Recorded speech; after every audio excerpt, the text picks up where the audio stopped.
বিসমিল্লাহির রহমানির রহিম। আসসালামু আলাইকুম।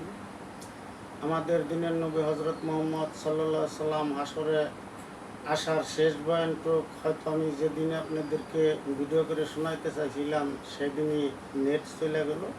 এদিকে শরীর শারীরিক অবস্থা আমার ভালো না।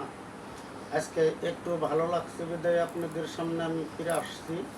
ইনশাল্লাহ হাদিস অনুযায়ী কথা একজন শুনবেন, আরেকজন ডাক দেওয়া শোনাইবেন, দেখলো নাকি শুনলো নাকি, এই বলিয়েই আমি আজকের ভিডিও আরম্ভ করছি। আলহামদুলিল্লাহ। হারে এত সাজা দিবে যদি উম্মতে আমার, তবে কোন মরে দিলে উম্মতের বার। এজত বাড়ালে আল্লাহ মেহের করিয়া, বেইজ্জত কেন কর গরম হইয়া। এই হারে দয়া কর দয়াময় ফিরেছে দেখো, কেন আর সাজা দাও রহমতের তাক।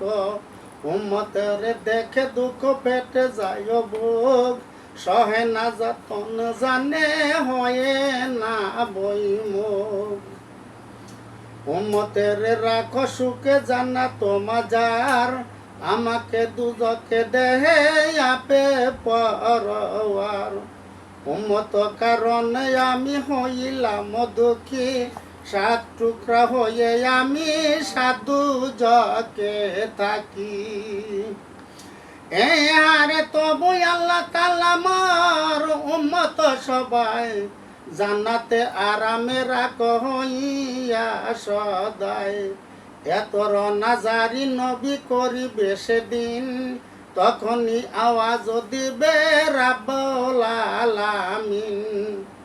না কান্দ না কায়ন্দ নবী পিয়ারাই আমার, বিচার করিব শুরু হাসর মাজার। এই হারে সে মরুদ্দিন কহে না দানো না পাগ, কি হবে হিসাবের দায় বাবিয়া বাগ। গুনাতে ডুবিয়া আসি দুনিয়ার পিছে, কি বলে দেখাবো মুখ এলাহির কাছে। তিনি যদি দয়া মায়া আপে পরয়ার, নবীর তো ফালেতে করে দেয় পার। আজকে এই পর্যন্তই হাসর আসার বয়ান শেষ পর্ব আমি শেষ করিলাম।